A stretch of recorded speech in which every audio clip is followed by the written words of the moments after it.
आजाद हैं, आजाद रहें। आप लोग इस मुल्क पाकिस्तान में अपनी अपनी इबादत गाहों, मस्जिदों या मंदिरों में जाने के लिए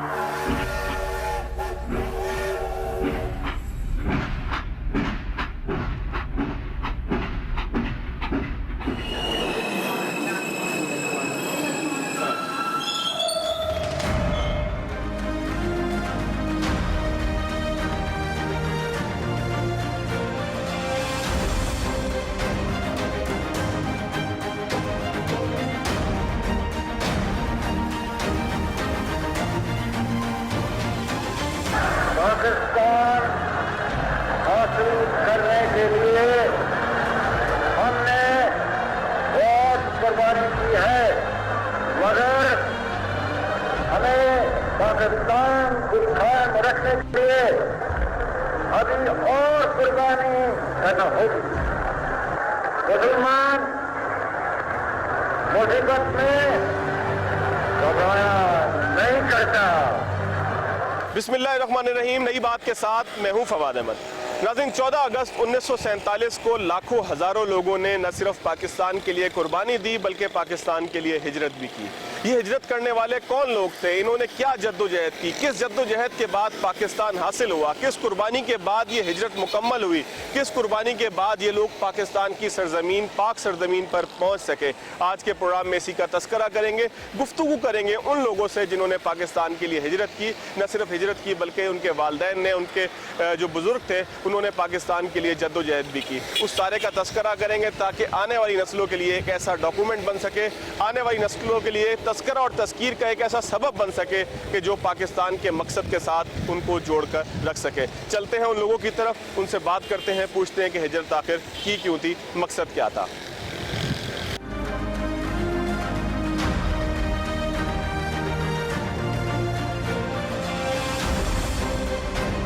हमारे आज के पहले मेहमान महमूद अली खान अजीज़ साहब हैं जो कराची में मौजूद हैं। उनसे पूछते हैं कहाँ से हिजरत की, किस मकसद के लिए हिजरत की और हिजरत के वक्त माहौल क्या था, किस चीज़ ने उन्हें मजबूर किया कि वो अपना घर बार छोड़कर पाकिस्तान की तरफ आ जाए। बहुत शुक्रिया महमूद खान साहब आपका।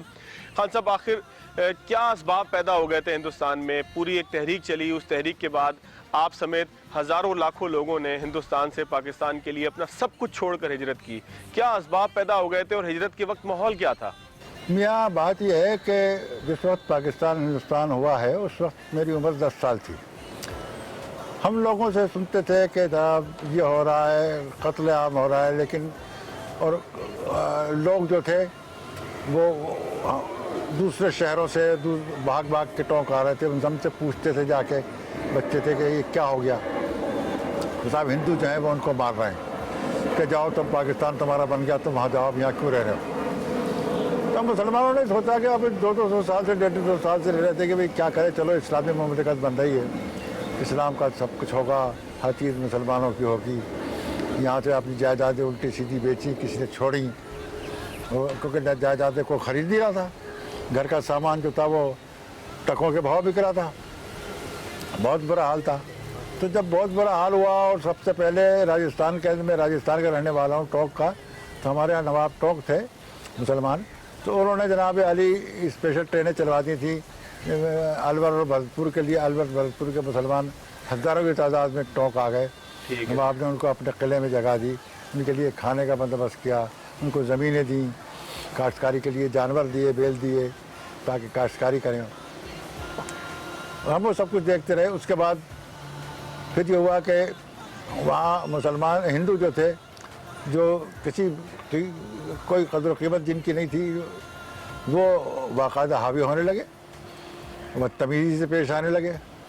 तो चूँकि मेरे वालिद भी वहाँ तहसीलदार थे और अल्लाह उन्हें जन्नत नसीब करे, मैं सबसे ख़तरनाक बेटा था।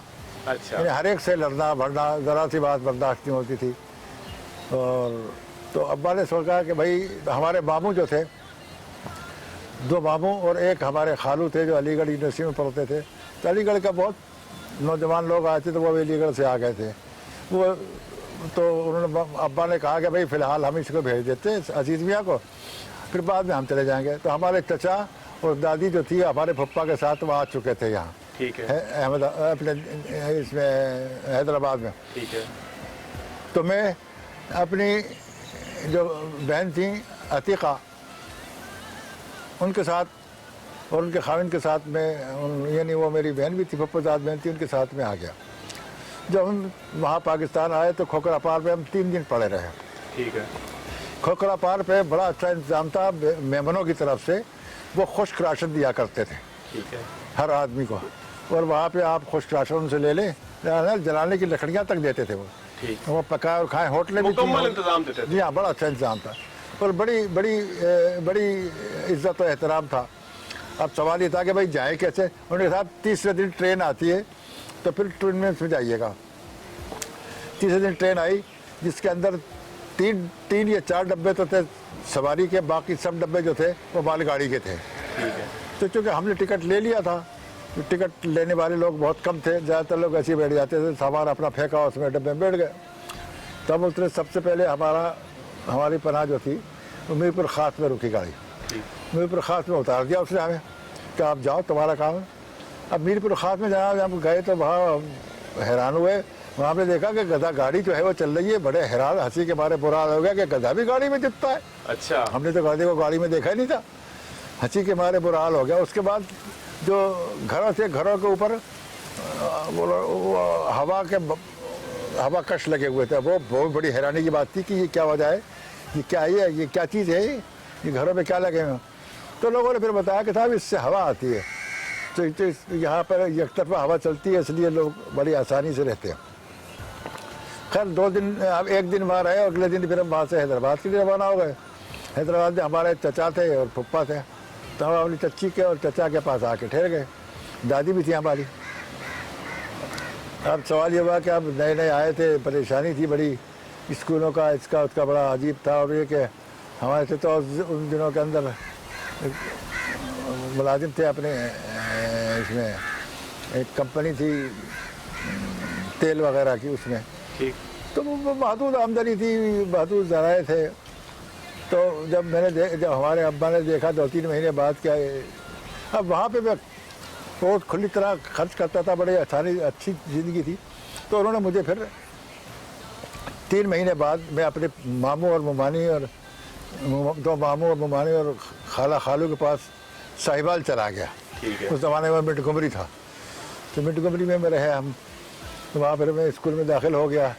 وہاں سے پھر میں نے میٹرک کیا. اس کے بعد پھر کوشش کی کہ نوکری کرنے کی, تو نوکری تو ہمیں ملی نہیں, سچی بات ہے بھائی. اور ہم کو اتنے توجہ بھی نہیں کرتے نوکری بھی, کھانے پینے کی پرواہ نہیں تھی, ماموں کے سر کھاتے تھے. تو اس کے بعد یہ تھا کہ وہاں یہ خواجہ مبشر کا خاندان جو تھا, مہدی حسن, جعفر حسن اور یہ اپنے طارق عزیز, یہ سارے کے سارے ایک ٹولہ تھا پورا ہمارا. تو وہ اپنے کام میں لگے رہتے تھے, ہم اپنے کام میں لگے رہتے تھے. پھر وہاں سے میں نے کچھ کاشتکاری شروع کر دی. کاشتکاری سے تھوڑا بہت آمدنی شروع ہوئی. اچھا خان صاحب, ایک چیز اور بتائیے گا کہ آپ نے ہجرت کی ہے پاکستان بننے کے 4-5 سال بعد. جی ہاں. 14 اگست 1947 کو آپ اس وقت, ظاہر ہے کہ عمر آپ کی اتنی نہیں تھی, لیکن آپ نے لوگوں سے سنا بھی ہوگا اور کچھ احساسات محو ہونے کے باوجود بھی کچھ چیزیں یاد آپ کو رہ گئی ہوں گی. کہ وہ کیا چیزیں تھیں جو آپ کو یاد پڑتا ہے کہ 14 اگست 1947 کو جب پاکستان کا اعلان ہوا تو پھر وہاں پر کیا ماحول تھا؟ 14 اگست جب ہوا تو وہاں عام لوگوں کا, اس زمانے میں ریڈیو بڑے گرے چرے تھے. تو ہمارے گھر میں ویسٹنگ ہاؤس کا ریڈیو تھا, تو آدھا شعر سننے آتا تھا. اور ریڈیو کو ریڑوا کہا جاتا تھا. اچھا. اور 10 وال 12 وال 13 وال کے ریڈیو ہوتے تھے. تو شام کو فرش بچ جاتا تھا, لوگ سنتے تھے. تو جناب علی وہ یہ تھا کہ بھائی پاکستان بن گیا ہے اور اسلامی مملکت ہوگا اور سارا نظام اسلامی ہوگا, لہذا ان کافروں سے نکلو اور وہاں جاؤ اور پاکستان کی مدد کرو اور اپنے دامے درمے قدمے سخن, جس طرح بھی ہو سکتا ہے. یہ مجھے خوب اچھی طرح یاد ہے کیونکہ میں 10 سال کا تھا اور مجھے بہت اچھی طرح سب یاد ہے. تو جو سن 46 میں جو ہمارے ہاں جو پہلا کنونشن ہوا تھا جماعت اسلامی کا, مولانا مودودی کا, وہ بھی مجھے یاد ہے. اچھا. سب سے پہلا کنونشن جماعت اسلامی کا ٹوک میں ہوا تھا, اور میرے ماموں برکات احمد صاحب اس کے وہ تھے, دائی تھے, انہوں نے کیا. اور اس کے بعد وہ پھر مسلم لیگ میں شامل ہو گئے تھے. तो मुस्लिम लीग की वजह से भी लोग बड़े परेशान थे। तो मामू सबसे पहले आए थे हमारे मामू, उसकी वजह से फिर मैं भी यहाँ पाकिस्तान आ गया इनके साथ, क्योंकि वहाँ हालात ऐसे थे कि मैं भाई से परेशानी था ख़ानदान के लिए, क्योंकि मैं उनको किसी तरह गिनता ही नहीं था। लेकिन लोग, क्योंकि हुकूमत मुसलमानों की थी और ज़्यादातर आबादी जो थी वो हिंदुओं की थी, ठीक। लेकिन हिंदू मुस्लिम भाईचारा बड़ा अच्छा था, कोई ऐसी बात नहीं थी। टॉक बिल्कुल पुरसुकून इलाका था। पूरे राजस्थान में सिर्फ अव्वल और भरतपुर जो थे वो बहुत ज़्यादा मसाइब के अच्छा शिकार। खान साहब, वहाँ पे लोगों के माली हालात कैसे थे? जो लोग हिजरत करके आए, क्या वो माली मुश्किलात की वजह से हिजरत करके जनाब आए या अली- इस मकसद के लिए हिजरत करके आए कि पाकिस्तान बन गया वहाँ जाना? माली मुश्किलात तो हमारी बिल्कुल नहीं थी, और ज़्यादातर जो वहाँ से आए खुशहाल लोग ही आए, गरीब आदमी तो बेचारे के पास वसाइल ही नहीं थे। यानी मैं अपनी बात करता हूँ कि मेरे पास कागजात मौजूद है, अभी देख लीजिएगा कि 5 एकड़ का बाग मेरे नाम का था, अच्छा, जिसका मैंने क्लेम नहीं लिया, और हमारे ख़ानदान में किसी ने क्लेम नहीं लिया, सिर्फ मामू ने लिया था बेचारों ने। उनकी ज़मीन लड़काना में आज तक उनको पैसे कोई देता ही नहीं, ठीक। तो कब्जा करे बैठे, कहते हैं क्या है बाबा, अच्छा है। ये हालत है। साहिब हैसियत लोग थे, ऐसी नहीं थे कि वो गरीब भूखे नंगे थे। जो वहाँ अपनी जायदादें छोड़ के आए और पैसे लेके अपना कारोबार शुरू किया, यहाँ पे आके लोगों ने, हमारे पप्पा ने भी अपने यहाँ जब वो पहुँचे कोटरी में हैदराबाद में, उन्होंने वहाँ अपनी चक्की लगाई और कारोबार शुरू किया, थोक का कारोबार शुरू किया। बहुत साहिब हैसियत लोग थे, ऐसी बात नहीं थी कि कोई नंगे भूखे आए थे सब। अच्छा, तहजीब कैसी थी? कहा यह जाता है कि हिंदुस्तान से जो लोग पाकिस्तान आए वो तहजीब भी अपने साथ लेकर आए, खाने पकानों के तरीके लेकर आए, रहन सहन का एक तरीका लेकर आए। तो जब आप तहजीब को याद करते हैं तो तहजीब कैसी थी वहाँ की, तमद्दुन कैसा था? तहजीब का तो आलम ये था कि वहाँ कोई भी मेहमान आ जाए बगैर खाए जाने का तस्वुर ही नहीं था। जो भी होता था वो फ़ौरन पेश कर दिया जाता था और कहा जाता था भाई खाना खा के आप जाएंगे। और घर से बाहर बगैर टोपी आचकन के नहीं निकल सकते थे। अगर निकले तो कहा अच्छा अहमद अली खान से मैं कहूँगा कि आज नंगे सिर फिर रहा था, तो हम डर जाते थे। शिकायत थी यानी? हाँ, ये तहजीब थी कि वहाँ बगैर टोपी के और बगैर उसका, और हर बड़ा आदमी चाहे वो भंगी हो या चमार हो, या चाचा था या मामू था, या चाचा कहेंगे या मामू कहेंगे। ये नहीं था कि आप किसी को इस नाम से पुकारे, नहीं। बहुत बुरी बात होती थी किसी को किसी का नाम लेके पुकारना। बुजुर्ग को हमेशा तहजीब से बुलाया जाता था और बहुत अखलाक से बात। अच्छा, कायद-ए-आज़म मोहम्मद अली जिन्ना की भी एक पूरी जद्दोजहद चल रही थी, उनका मैसेज भी आप लोगों तक पहुंचा होगा। क्या मैसेज उस वक्त एक बच्चे की हैसियत से, एक छोटे बच्चे की हैसियत से 8-10 साल के, आपके ज़हन में क्या उनका मैसेज आता है? हम कायद-ए-आज़म की तस्वीर लेके हर एक बच्चा मुसलमान जो था वो रखता था, और कायद-ए-आज़म की तस्वीर पे 3 ऊपर वो बने हुए थे नुक्ते। आप उन नुक्तों को 3 मिनट तक देखें, उसके बाद आंखें बंद करें तो कायद-ए-आज़म की तस्वीर सामने आती थी। तो बड़ा यार बड़ी अजीब बात है भाई, बड़ी हैरानी की बात है यार, देखो क्या बात है। अरे भाई बड़े अच्छे आदमी हैं, कायद-ए-आज़म बहुत अच्छे आदमी हैं। तो इस तरह से हम जो जब सुनते थे कायद-ए-आज़म के लिए कि उन्होंने मुसलमानों के लिए क्या क्या, फिर हमें उस रेफरेंस से, चूँकि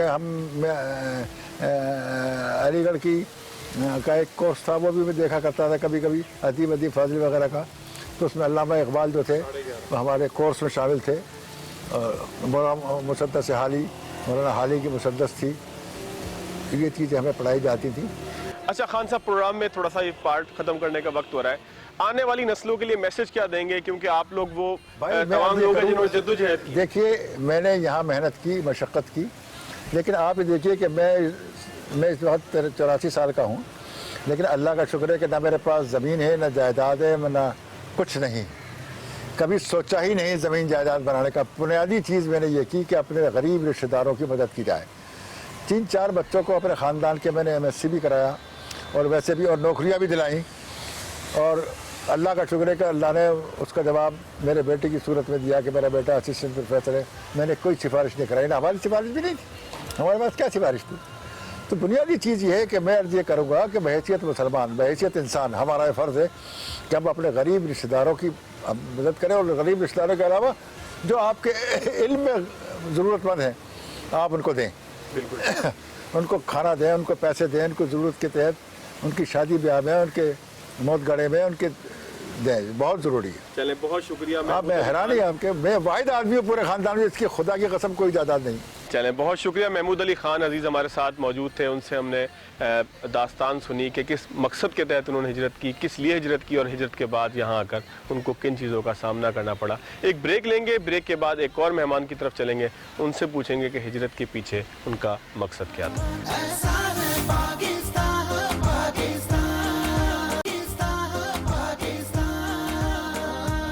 بریک کے بعد ایک مرتبہ پھر خوش آمدید. ہمارے ساتھ موجود ہیں مشتاق سہیل صاحب، جنہوں نے بھارتی پنجاب سے ہجرت کی اور ان تمام مناظر کو اپنی آنکھوں کے ذریعے دیکھا کہ جو ظلم کے مناظر تھے، جو کشت و خون کے مناظر تھے، وہ سارے مشتاق سہیل صاحب نے نہ صرف دیکھے بلکہ اس سے گزرتے ہوئے اپنے احساسات کو اپنے ساتھ زندگی میں رکھتے ہوئے آگے کی طرف بڑھ رہے ہیں. مشتاق صاحب بہت شکریہ آپ کے وقت کا. مشتاق صاحب، آپ ان لوگوں میں سے ہیں کہ جنہوں نے خون آشام اور خون ریز قسم کی ہجرت جو ہے وہ اس کا مشاہدہ کیا. کیا معاملات تھے، کس طریقے سے ہجرت کرنے پڑی، کیا حالات بن گئے تھے کہ ہجرت کرنا پڑی؟ فواد بھائی بہت شکریہ. آپ نے آگ اور خون کی اس ہجرت بیان کرنے کے لیے مجھے یاد کیا ہے. میری عمر اس وقت 3.5-4 سال تھے. ایک دھندلی سی تصویر جو ہے وہ میرے سامنے ان تمام واقعات کی آتی ہے، لیکن یہ ہے کہ اس کی تصدیق ہماری والدہ نے اور ہمارے ماموں نے کی. والد ہمارے رستے میں شہید ہو گئے تھے، لیکن ہماری والدہ کی عادت تھی، مرحومہ کو 90 سال کی عمر میں 2010 میں انتقال ان کا ہوا ہے. ان کی عادت تھی کہ وہ تمام بچوں کو بٹھا کے یہ واقعات بیان کیا کرتی تھے. اس زمانے میں صورتحال یہ تھی کہ کشیدگی تو باقی تھی، لیکن آخر وقت تک یہ احساس تھا کہ امرتسر پاکستان کا حصہ ہوگا. لیکن بالکل آخری وقت میں وائسرائے اور پنڈت نہرو کی ملی بھگت سے اس کو جو ہے وہ ہندوستان میں شامل کر لیا گیا، اور ماسٹر تارا سنگھ کے اس حکم پر سکھ انسان سے حیوان بن گئے، اور انہوں نے بار بار مسلمانوں پر حملے کرنے شروع کر دیے. کرپانے لے کے آتے تھے اور قتل عام کرتے تھے. ہماری گلی جس کا نام جٹا والی گلی تھا امرتسر میں، مسلم اکثریت کا علاقہ تھا، یعنی اس میں ہندو یا سکھ کوئی نہیں تھا. اور یہ وہ علاقہ تھا جہاں اے حمید، سیف الدین سیف، صوفی غلام تبسم اور دیگر حضرات وہاں رہتے تھے. وہ ایک ڈیوڑھی کے راستے حال بازار میں نکل جاتا تھا، وہ گلی نکلتی تھی جہاں ان کا گولڈن ٹیمپل تھا. گولڈن ٹیمپل کے بالکل ساتھ کوئی تھوڑے سے فاصلے پر ایک جامع مسجد تھی. جمعہ کا دن تھا، جامع مسجد دو منزلہ تھی. جمعہ کا خطبہ ہو رہا تھا، مسلمان نیچے مسجد پوری تھی، بھری ہوئی تھی، اوپر لوگ وضو کر رہے تھے. اس زمانے میں وضو کے لیے وہ مٹی کے لوٹے ہوتے تھے. اچانک جو ہے وہ سکھوں کا ایک جتھا کرپانے لہراتا ہوا مسجد پر حملہ آور ہوا. 14 اگست کے قریب کی بات ہے یا 14 اگست کے؟ نہیں، اس سے پہلے، ایک ہفتہ پہلے. تو انہوں نے جو ہے وہ آ کے جو باہر مسلمان بیٹھے ہوئے تھے انہیں قتل کرنا شروع کر دیا. اوپر جو لوگ تھے جب انہوں نے دیکھا وضو کرتے ہوئے کہ نیچے حملہ ہو گیا ہے تو ان کے پاس کوئی ہتھیار تو تھا نہیں. انہوں نے پانی کے بھرے ہوئے لوٹے اوپر سے جو ہے وہ سکھوں کے سر پہ مارے.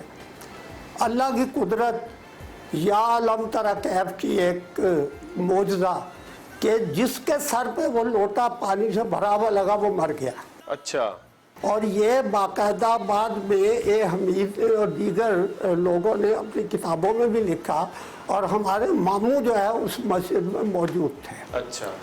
اس میں کوئی تقریباً 20 یا 25 سکھ جو ہے وہ ہلاک ہو گئے. ان کی لاشیں جو ہیں وہ سڑک پر پڑی تھی. پولیس آ گئی، انہوں نے کچھ مسلمانوں کو گرفتار کر لیا. دوسرا واقعہ جو ہے وہ مولانا ثناء اللہ کی مسجد میں ہوا کہ مسجد کے ساتھ ایک لوہار کا گھر تھا، اس نے اللہ کے بندے نے اپنے طور پہ کوئی توپ ٹائپ کی کوئی ایسی چیز بنائی، جب اسے یہ خبر کہیں سے مل گئی کہ شاید ہندو جو ہے وہ سکھ اور ہندو جو ہے وہ حملہ کرنے والے ہیں، اس نے وہ توپ جو ہے وہ اپنی چھت پہ لگا دی۔ اچھا، ڈیوڑھی سے گزر کے جو ہی گولڈن ٹیمپل سے وہ سکھوں نے حملہ کیا اس مسجد پر، تو اوپر سے اس کے بیٹے نے، اس لوہار کے بیٹے نے وہ توپ کو آگ دکھائی۔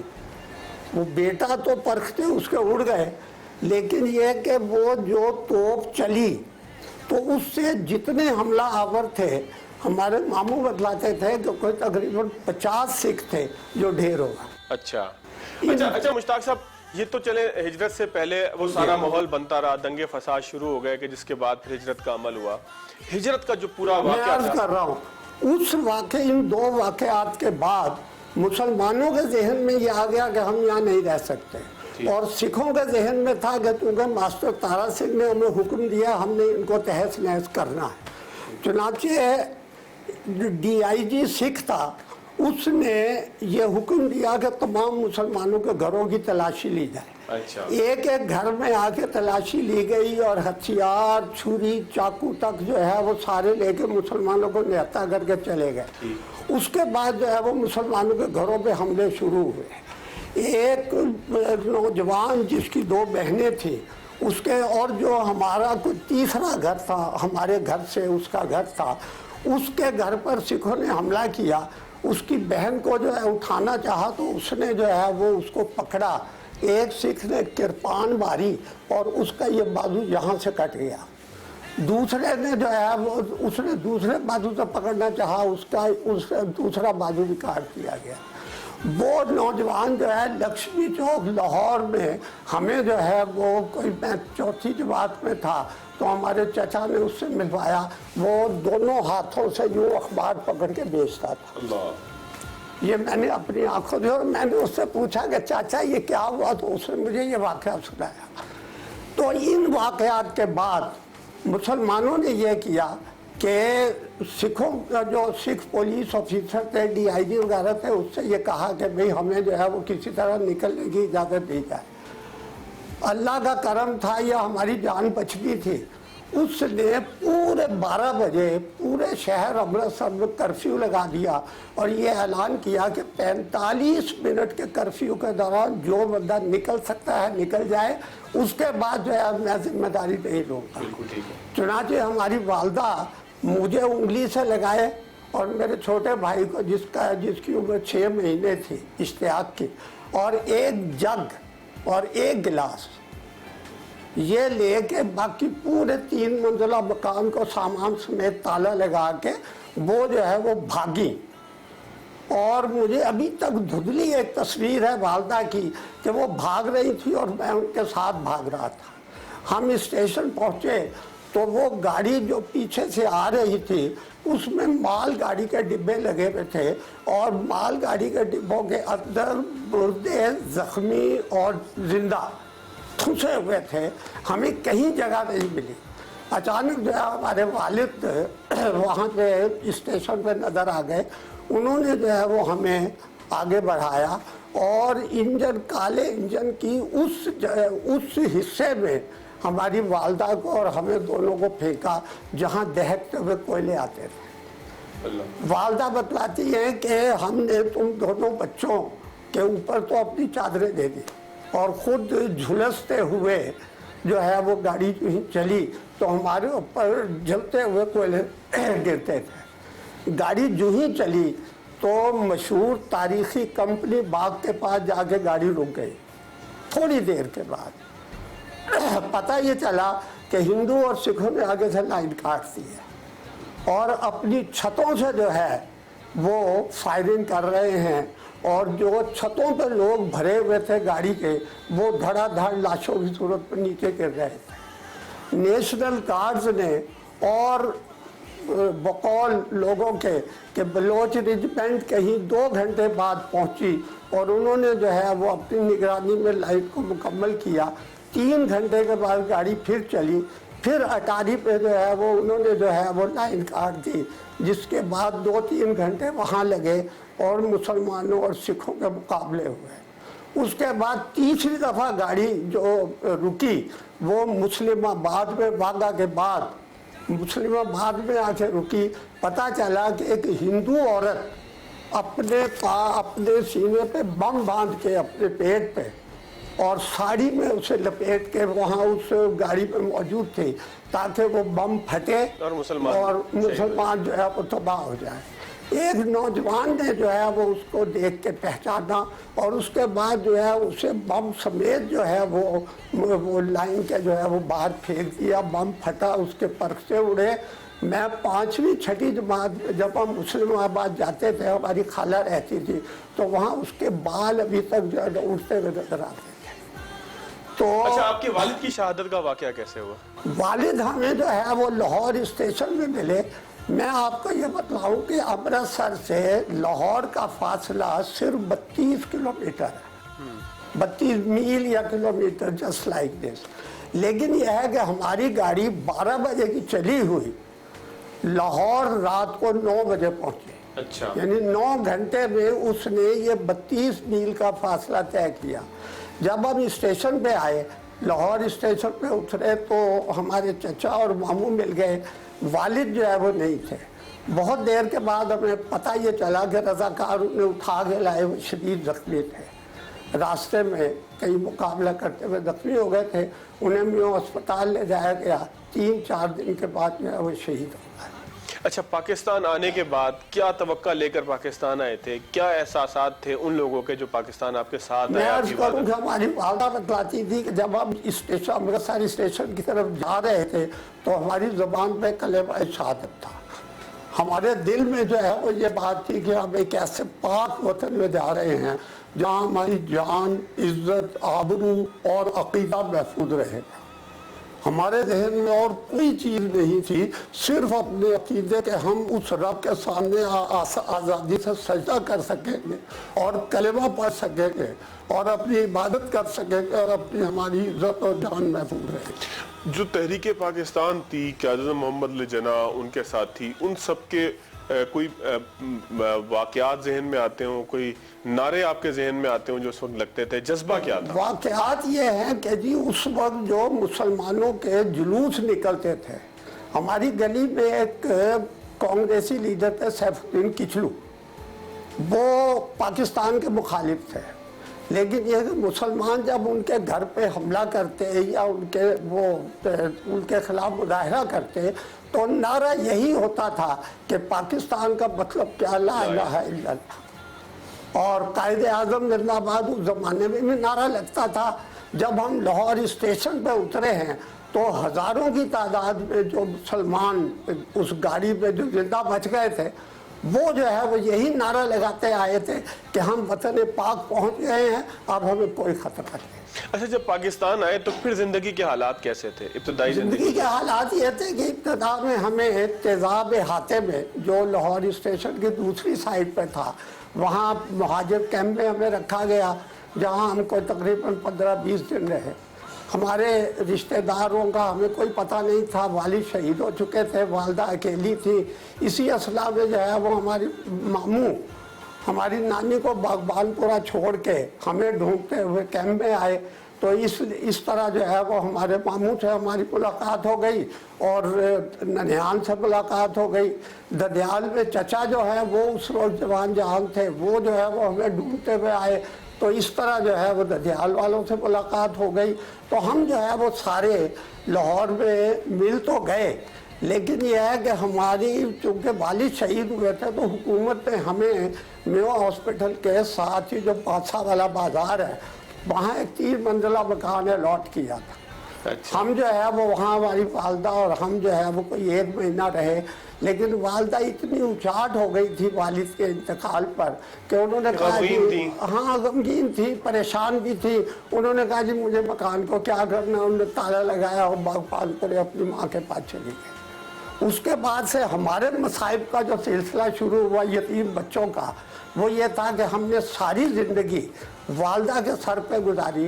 वालदा ने हमें तालीम दिलाई, वालदा ने हमें दीनी तरबियत भी दी, दीनी तालीम दी, दुनियावी तालीम दी, और उन्होंने जो है वो ये सारे वाक़यात जो है वो दोहराते हुए हमें बताया। अच्छा मुश्ताक साहब, मुख्तसर सा आने वाली नस्लों के लिए क्या मैसेज देंगे, क्योंकि अब आप लोग वो हैं जिनका साया हमारे सर पर कायम है और आप लोगों ने अपनी आंखों से सारी सूरत हाल को देखी, हमें तो बना बनाया मुल्क मिला, हमारे लिए और आने वाली नस्लों के लिए क्या पैगाम? देखिए जी, नौजवान नस्ल को कोई दिलचस्पी नहीं इससे कि ये मुल्क कैसे बना है, और इसमें हमारी अपनी कोताही समझ लें हम बड़ों की कि हमने अपने बच्चों को इस तरह राग़िब नहीं किया।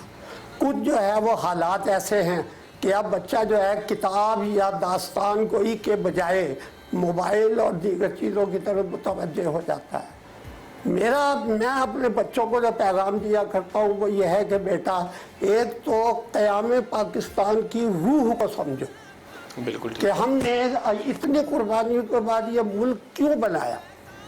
हमने कोई इकोनॉमी के लिए ये मुल्क नहीं बनाया था, ना ही हमने कोई सड़कों या दूसरों के लिए हमने ये मुल्क बनाया। हमने ये मुल्क सिर्फ इसलिए बनाया था कि हमारे वालिदैन की जानो माल, इज्जत, आबरू और अकीदे का तहफ़्फ़ुज़। अगर हम जो है वो इस मुल्क में ये चीज़ें ले आते हैं तो इसका मतलब यह है कि हमने अपना मकसद हासिल कर लिया। चलें, बहुत शुक्रिया मुश्ताक सुहेल साहब हमारे साथ मौजूद थे, हिजरत की दास्तान उनसे हमने सुनी। एक ब्रेक लेंगे, ब्रेक के बाद आगे की तरफ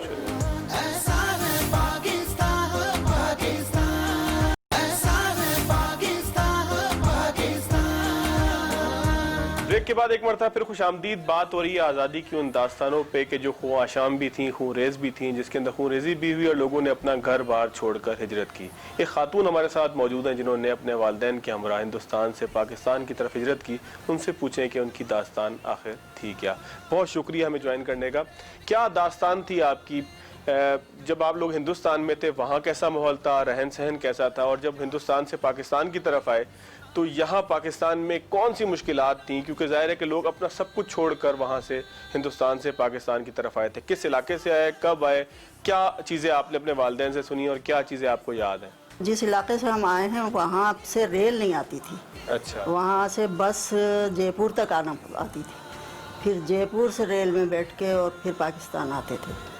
तो जब एक वाक़या मुझे उससे पहले का ये याद है, जो मैंने अपने वालिद को, बाबा को रोते देखा, तो वो इस बात पे रो रहे थे।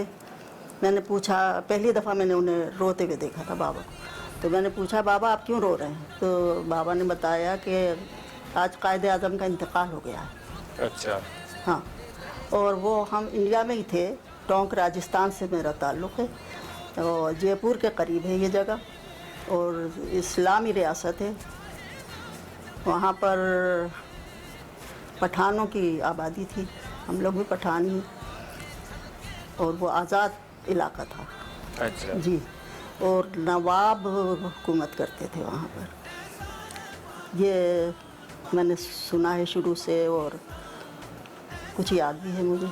पाकिस्तान आकर क़याम कहाँ पर हुआ? पाकिस्तान के किस इलाके में, किस शहर में? पाकिस्तान पहले मेरे वालिद से पहले मेरी दादी और मेरे चचा पाकिस्तान आ गए थे, और वो लोग आए थे लाड़काना। अच्छा जी, और लाड़काना जो था बहुत गर्म इलाका है। इसके बाद हमारे वालिद ने अपने, वहाँ पर कोई लड़ाई झगड़ा कुछ नहीं हुआ था और बहुत पुरसुकून जगह थी, लोग वहाँ खुश थे, कोई वहाँ से निकलने की कोई ज़रूरत नहीं थी। लेकिन मेरे जो ख़ानदान आया वो इस सिलसिले में आया कि हमने पाकिस्तान इसलिए बनाया है कि मुसलमानों की रियासत बनेगी, मुसलमानों होंगे वहाँ पर, हमें आज़ादी होगी हर किस्म की। और एक हिजरत थी, एक बहुत बड़ी हिजरत थी, जिसमें हमारे ख़ानदान का पूरा, मेरे मतलब ये कि जमाए घर थे, कोई परेशानी नहीं थी, कोई लड़ाई झगड़ा नहीं था, किसी किस्म की कोई वो नहीं थी। लेकिन हमें शौक़ था ये कि हम नए मुल्क में जाएं, वो मुसलमानों का मुल्क होगा। हमने बड़ी आज़ादी बहुत मुश्किल से हासिल की थी, तो ये मैं बचपन से सुनती आ रही। और फिर मेरी बड़ी आदत थी किताबें पढ़ने की भी, और मैं देखती रहती थी बहुत सारी चीज़ें। तो मैंने बहुत लोगों के यानी दर्द भरी कहानियाँ भी सुनी हैं। और इत्तेफाक से मेरे क्लास में 2 लड़कियां ऐसी थीं जिनको पता नहीं वो किस सिलसिले में अपने माँ बाप से बिछड़ गए थे। तो वो बताती थीं कि हम बकरियां चराते थे वहाँ, फिर वो बाप ने ढूंढते ढांढते उन्हें पाकिस्तान लाए, और यहाँ पाकिस्तान में ही वो मेरे साथ पढ़े। पाकिस्तान में किस इलाके में आए, लाड़काना से कहाँ गए, और लाड़काना उस सारी हिजरत की वजह क्या थी, एक शहर को छोड़ने की दूसरे उसकी वजह मैं बताती हूँ। उसकी वजह ये थी कि लड़काना जो था, बहुत हमारे रिश्तेदार भी वहाँ बहुत सारे थे, और उन्होंने हमारे ठहरने का इंतज़ाम भी कर दिया था, और हमें कोई ऐसी ख़ास परेशानी भी नहीं थी। लेकिन वहाँ की गर्मी बहुत थी। अच्छा। तो मेरी वालदा ने कहा कि इतनी गर्म जगह में नहीं रह सकती। तो वो फिर वहाँ से हम आए। तहरीक पाकिस्तान की कौन सी यादें आपको याद आता है कि कायज़म के हवाले से आप लोगों ने कोई नारे लगाए हों कि बट के रहेगा हिंदुस्तान, बन के रहेगा पाकिस्तान, या तहरीक पाकिस्तान की कुछ याद आपको आती हो, या आपके वालिद ने बताया हो कि पाकिस्तान किस तरीके से बना? नहीं, मेरे वालिद ने भी कुछ नहीं बताया, और वहाँ पर कोई ऐसा सिलसिला नहीं था। लेकिन पाकिस्तान आने के बाद ही ये पता चला, जब पढ़ाई शुरू हुई और हमने हिस्ट्री पढ़ी और पाकिस्तान के बारे में पढ़ा, तो ये पता चला कि कितना मुश्किल हुआ है पाकिस्तान बनना, और कितने कुर्बानियाँ दी हैं। फिर हमने फ़ोटो भी देखे। फिर मेरे मामू फ़ोटोग्राफ़र थे, तो उनके पास कुछ ऐसे फ़ोटो भी थे जैसे कायदे आज़म के इंतकाल के बाद कितने लोग जहाँ उसके साथ थे।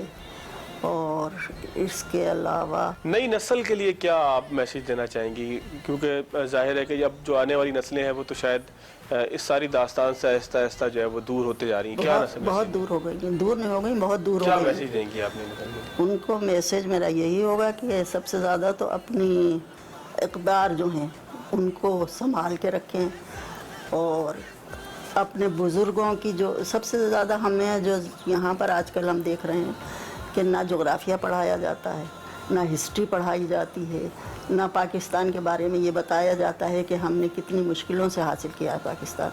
कोई आसान बात नहीं थी पाकिस्तान बनना, और ये तो सभी कहते हैं, लेकिन हमने फ़ोटो भी देखे हैं और हमने वो वाक़यात भी सुने हैं।